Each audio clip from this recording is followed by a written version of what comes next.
So, alright guys. So, ఈరోజు good news ఏందంటే BTech వాళ్ళకి. సో, అంటే 15 తోటి మనకయిపోవాలి వెబ్ ఆప్షన్స్. అది కాస్త కొంచెం మనకు డిలే అయింది 17 వరకు. సో, అది ఎందుకు డిలే అయిందంటే దానికి రీజన్ పెద్ద మీకు గుడ్ న్యూస్ ఏం చెప్పేదేంటంటే చాలా కాలేజోళ్ళు అంటే ఏ బ్రాంచ్ అన్నీ తీసేసి సీఎస్‌సికి పెంచుకుందామని ఏఐసీటీకి వాళ్ళు లెటర్ రాసిర్రు. అండ్ అప్పుడు పెట్టిర్రు.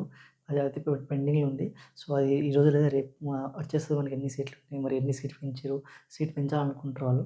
సో, ఎన్ని సీట్లు పెంచారు, ఎన్ని లేవు. మన కన్యాకుమారిలో చూసుకుంటే అయితే 70,000 సీట్లున్నాయి. ప్రెజెంట్ ఇప్పుడు చూసుకున్నట్టయితే మొత్తం సీట్లు వచ్చేసి 99,000 ఉన్నాయి. సో, దాన్ని బట్టి చూసుకున్నట్టయితే ఇంకా 20,000 పెంచే అవకాశం ఉందని చెప్తుర్రు ఏఐసీటీకు. మరి చూద్దాం. సో, ఒకవేళ 20,000 పెంచినట్టయితే అందరికి గుడ్ న్యూస్. మాక్సిమం అందరికి సీఎస్‌సి సీట్ వస్తది. సీఎస్‌సి సీట్ వస్తది. సో, ఇప్పుడు నేను చెప్పేదేంటంటే అండ్ మీకు ఏ డౌట్ ఉన్నా సరే నాకు ఒకసారి ఇన్‌స్టాలో మెసేజ్ చేయండి. పక్కా మీకు రిప్లై ఇస్తాను. ఎంసెట్ గురించి ఏ కాలేజ్ తీసుకోవాలి ఏం లేదు పక్కా మీకు రిప్లై ఇస్తాను. సో, ద బెస్ట్ హోప్ చేయండి. మీరు టెన్షన్ పడకుండా వెబ్ ఆప్షన్స్ చాలా జాగ్రత్తగా పెట్టండి. మాక్సిమం ఈరోజు లేదా రేపు వచ్చేస్తది మనకి. ఎన్ని సీట్స్ ఉన్నాయి, ఎన్ని సీట్స్ ఏ కాలేజ్ ఎన్ని సీట్స్ పెంచిర్రు మనకది వచ్చేస్తది కాబట్టి మీరు చూస్తుండండి. ప్రతిది అప్డేట్ ఇస్తాను. సో, బాయ్ గైస్ మళ్ళీ కలుద్దాం నెక్స్ట్